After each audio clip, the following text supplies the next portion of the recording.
What's going on, my babies? Welcome back to another episode of The Spiritual Word. As always, I apologize for any noises in the background in advance and anything of that nature. I also like to start these off with a disclaimer by stating that these are for entertainment purposes only. Always do your own research to come to your own conclusions, to have your own answers, and I believe in your ability to do so and to be your own person. And if you're new, thanks for tuning in and tapping in. This is The Spiritual Word. I'm your host, Jackie. I upload Mondays through Friday at 8 p.m. Mountain Time. If psychology, spirituality, self-help, science, philosophy, or things that you're interested in, I recommend subbing or following whatever platform you're finding me on.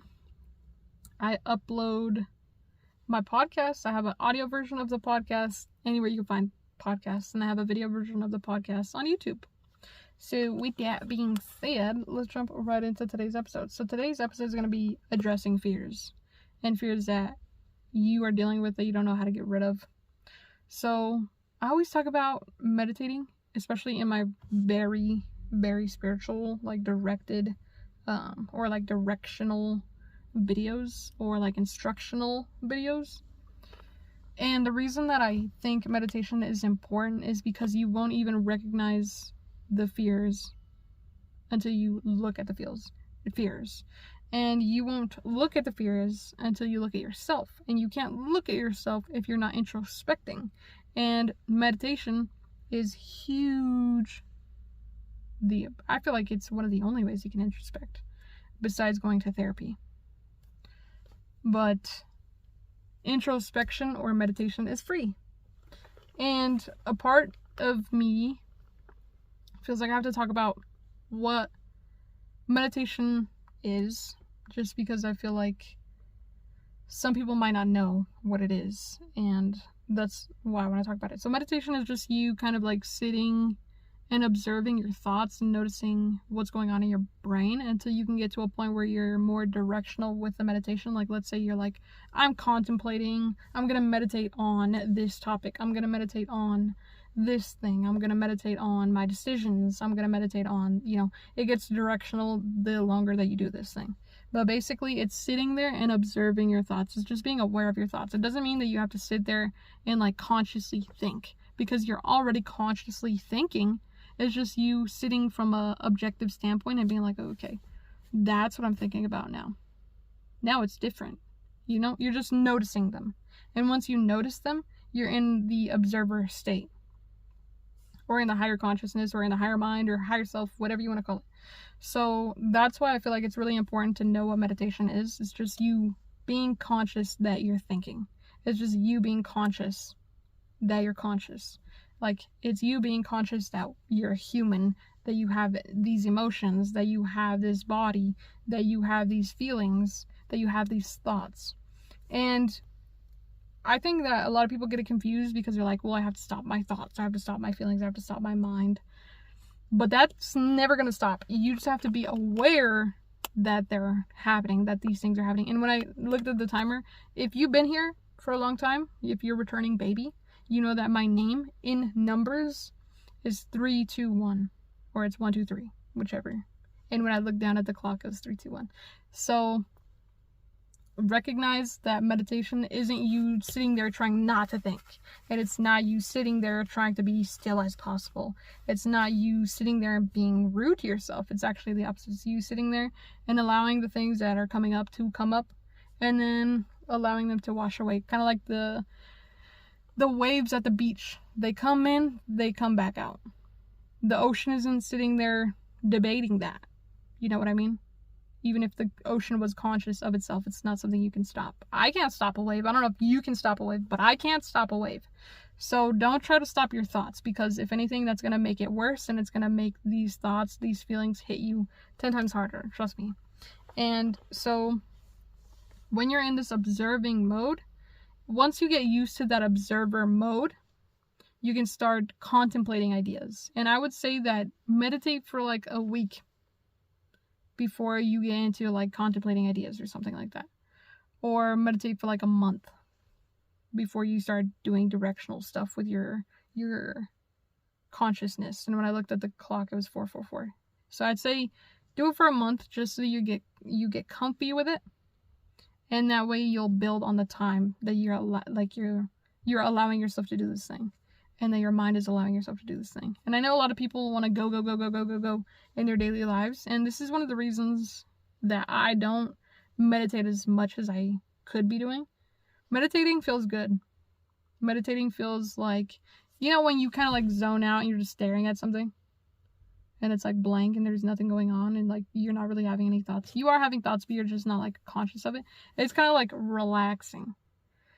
That's what I mean to say. And that's what meditating is. It's just very relaxing, and it's allowing your kind of like, I feel like it's when your soul has a breath, if that makes sense. Like, you know, when you have been taking really short breaths and then finally you're like, and that's really nice. Like, it's really soothing and there's something relaxing about it. You can't really pinpoint why it feels so good, but it feels so good. Even when you sigh, like I sigh a lot, but for some reason it feels good, right? Or whatever the case is for you, right? Because obviously you have different things that make you feel good, blah, blah, blah.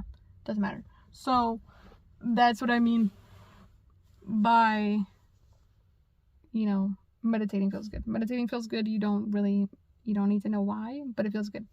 And I feel like it's your soul taking a breath. It's very relieving. It's very soothing. So with that being said, when you get into this state of meditation, let's say you've been doing it for a month and now you're ready to address, okay, what are the fears that are coming up? So in looking at fears, I feel like meditation also plays a role in your spiritual growth, in the sense that like you don't know where you're being led. You're just being led. And it's kind of like when you were a kid and you're with your parent, you don't know where you're going, but you kind of trust that, you know, you're going to be fine. Unless you grew up in a really traumatic household, then I'm sorry. That, you know, is very insensitive of me to say. But it's kind of like if you had a really trustworthy parent and, you know, you go to the store, you go to the grocery store, you go do errands with your parent, you don't know where you're going. You don't need to know where you're going. Your parent needs to know where you're going. You don't. And so that's what meditating is. It's kind of like your higher mind is telling you, we're going for a walk. You don't know where we're going, but we're going for a walk. And you might not enjoy it. You might enjoy it. But that's not for you to decide, because I'm the parent and I'm in charge. So let's do this together, and this needs to be done. Like, I have to go do an errand. And when you were a kid, you don't really get a say in those types of things. So that's why I say, like, meditation isn't something that you can really, like, direct. You can contemplate ideas in a meditative state, but I feel like that takes time to build up to that point where you can do that really effortlessly. Because when you're first meditating, your mind is just running everywhere except for being here. So you kind of have to allow that to come up and to like throw that up out of your soul, you know? Throw that up from your mind. And then once you've thrown up and there's nothing in your stomach anymore, there's nothing in your mind anymore, that's when you get to a place where you're like, okay, now I can direct my thoughts. And so that's why I say, like, get really comfy with it, because it's something that should feel good and you shouldn't have to force yourself to do anything. And if you're forcing yourself, then you're not at a place where the meditation is needing to be at.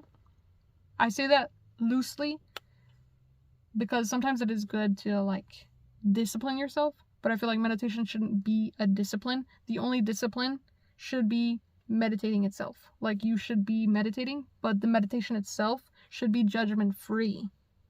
Because you're there, it's kind of like, you know, going out with a really trustworthy adult. And they're like, okay, I need to go do some errands, but you have to come with me. And you're like, okay. And you might not want to do those errands, but they're good for you, or they're good for this individual, and this individual is good for you. And meditation, like, you don't have a say in it. You know what I mean? Like, your mind is going to be in your mind forever until the day you die. And that's your forever, because you don't even know. Like, you're not really conscious of anything except for this body until it's gone. And then you go into a new body if you believe in reincarnation, or you go into nothingness, or you go into whatever. So, if we're talking about fears, recognize that most of the time you don't even know your real fears. recognize that, because if you have never meditated in your life, and I say this as a person who's coming into this point in my life where I'm like, oh my gosh, like, meditation does so much for you. I didn't even realize, I didn't even notice, I didn't even know, I didn't even notice. And now noticing the benefits that I'm getting from meditating. That's why I say, like, you don't even know your fears. Trust me when I say you don't even know your fears. Even if you've been meditating for a really long time and you can direct your shit wherever you go, you still don't know every single fear and every fear that will arise. And I feel like when people say that they've healed, I feel like that's a big joke. And not to be rude and not to be insensitive, but like, I genuinely like laugh at those people, because you don't know what life has in store for you unless you're like a really, really, really, really good psychic. And even then, life will still catch you by surprise. So that's why I feel like, even if you've been meditating, and when I looked down, it was 11:11. Even when you know so much about spirituality, you really don't know. That's why I say you don't even know your fears yet. So how to get rid of those fears, you have to know what they are. And once you know what they are, then you can say hello to them and bye to them, just like a wave. And the better you get at meditating, the more at peace you get with meditating, the more at peace you are with yourself, the more at peace you are with the universe, the more at peace you are with the animals, the more in love with this reality you are, the more in love you are with yourself. The more in love you are with yourself, the more you are in love with this reality. The more you can sit there and just observe your fears, right? Let's say you get to a point where you're meditating and then you're like, oh my gosh, I didn't even know that I had this fear, right? That fear will come up and then you'll be like, oh, but it's so simple. Why do I care about this? Let's practice not caring about this. How about let's practice putting your attention towards being brave in that specific area? Like, for example, one of the fears that I recently had come up for me. Last month, I had this fear come up where I was like, oh, I'm scared of not doing anything because I feel like I'm not doing enough. And then I realized, how do I deal with this fear? Don't do anything. Do exactly what I'm fearing. And then I had another fear come up like this weekend, and I was like, okay, how do I deal with this? Address it. As soon as it came up in me, I had this fear where I was like, oh my gosh, I'm a piece of dog shit. I'm a fucking failure. And then I was like, why do I feel like that? And I'm like, oh, because like I'm not an absolute destructive god on this video game, because I beat myself up over everything. And then I realized, why am I beating myself up over a video game? It's not that deep, you know what I mean? And then I was like, I don't have to be the best at everything, but I do want to be the best at some things. What do I want to be the best at? And I was like, I want to be the best at this thing. And I was like, okay, let's go do that thing then. And then I was like, you know what? I want to be the best at taking care of me. Because that's my assignment here. You know what I mean? Like when people say, what's your purpose? Or when they're trying to find a purpose. What do you want your purpose to be? You get to choose. You have free will. Do you want to go out and hurt people? Because most people, they choose that because it's easy. Or do you want to go out and help people? Do you want to help people? Because if you don't, it's not going to be fun for you. And it's not going to flow. And you're kind of just doing this dance. You're doing a dance with yourself. Like, I love dancers that, like, there's no words to the songs. And they're flowing. And the flow of it, you just know what's going on. Like, I was watching this movie that, what's her name? Jennifer Lopez? Is that? I think it's her. Jennifer Lopez just did a movie about This Is Me Now. I think that's the name of it. This Is Me Now is the movie. I recommend you go watch it so you know what I'm talking about. But she did this movie talking about it's really, really hard to explain, but it's like really spiritual stuff that has arisen in her. And it's like the fear of being alone and the fear of like, I think it's mainly the fear of being alone, because it talks about a lot of it talks about love. And then she goes into this talking or this dancing. It's like a musical, so it's kind of hard to follow. But if you're really in it spiritually, then you're like, oh my gosh, this makes so much sense, but you can't really explain it to another person. So let me try my best to explain this. She has a couple dances. She's going to this, it's a love addict like circle. She's addicted to love, right? She's addicted to going from person to person to person. And she's in this room with addicts, and then she's like, this is my story. And then it breaks into a song talking about the push and pull of how she wants someone, but she knows that she shouldn't. And then it goes into dance, and they're all dancing. And the dance is describing exactly what she's talking about. And I love that shit, because it's stuff that you don't need to explain. But, like, it makes perfect sense in the moment. But if I tried to explain it, I can't. Like, I love that. And I love, like, it's a very intuitive thing. I feel like dance is a very intuitive thing. Like, it's just movement. And it's flow. And I like that. And it's really cool to me. Because I'm kind of like, I wouldn't say I'm a dancer. But when I was a kid, I was so into dancing. Like, you didn't even know. Like, one time there was a performance at my elementary school, and I was dancing for like 2 weeks after that. And I'm somebody who doesn't really dance like that, just because, like, I got my own fears, you know? And when I was a kid, I had this fear of, like, being judged for my dancing. Even though most of the people who judge me, they judge me in a good way. Like, I don't really dance because when I was a kid, my mom would be like, oh, you look so cute. And I'd be like, why? Why are you saying something? Just pretend that I'm not here. Like, pretend that I'm just existing. And then, you know, with that, I kind of, like, got over it now. Like, I dance at family functions and stuff like that. Because I'm like, oh, you bitches thought I couldn't dance. And then I pop out and I'm dancing. And I'm actually on fucking beat. And then they're like, oh my god, I thought you had no rhythm. Fuck you. I have rhythm. I just don't want to show you. But, anyways, not the point. But, so, getting back on topic, if you want to address your fears, I'd say that meditation is one of the most vital things you can do. And if your thoughts are very overwhelming to you, write them down. Write them down so you can see it from a different point of view. Or do a journal of the things that you're genuinely fearful of. Like, write from a place so vulnerable that you could write this and then burn the paper because you don't want anybody to see it. Write from a place of vulnerability so deep that you can't even deny yourself. Read it.